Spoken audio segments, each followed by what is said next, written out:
Much obliged, Miss Triple Banks. You give yourself a wonderful day. Take care.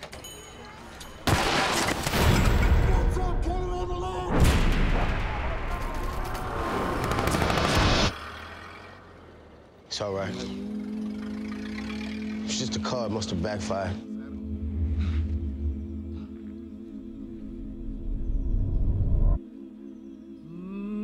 They say it stops eventually. So Mudbound is a story about friendship. It's about these two families that are stuck together in the muck and the mire. And the mud is really just kind of like a metaphor for race. It's a metaphor for inheritance. It's a metaphor for all the history that we're not talking about. The story opens before the start of the war. We meet the McCallan family. They're starting a family. The Jackson family, we get a sense of like what the stakes are and what they want. Ronzel, who's the Jackson son, goes off to war.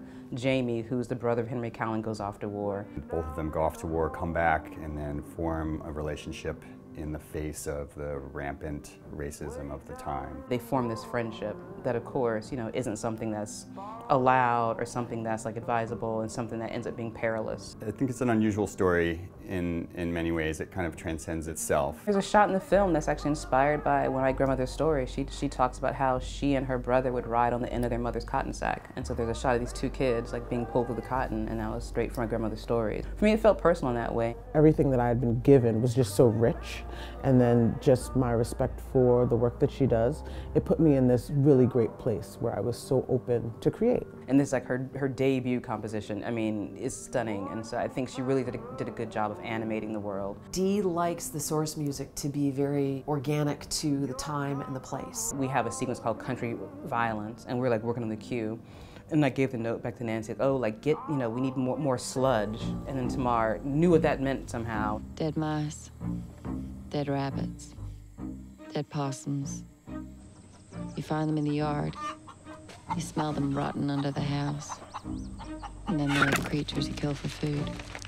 Just really having the music emotionally kind of, inform the characters' kind of inner landscapes was like really important. The farm has a sound, and it's a drone, and it feels like you're stuck, and that's kind of like a mud drone. It's this presence that it has.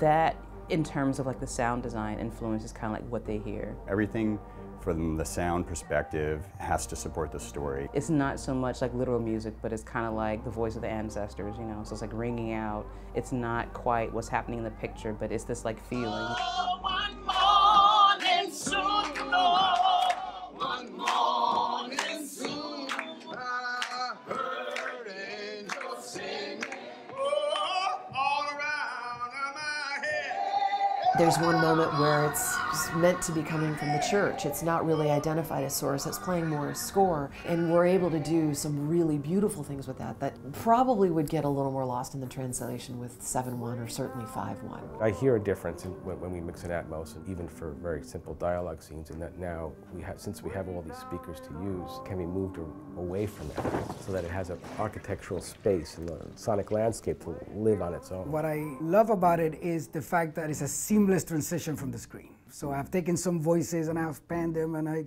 as they come off the screen, it's not immediately noticeable at all these possibilities that I never had before. Oh, I can now do this. Individual sounds can have their own object that then have different movement, have different volume. Yeah, that was it.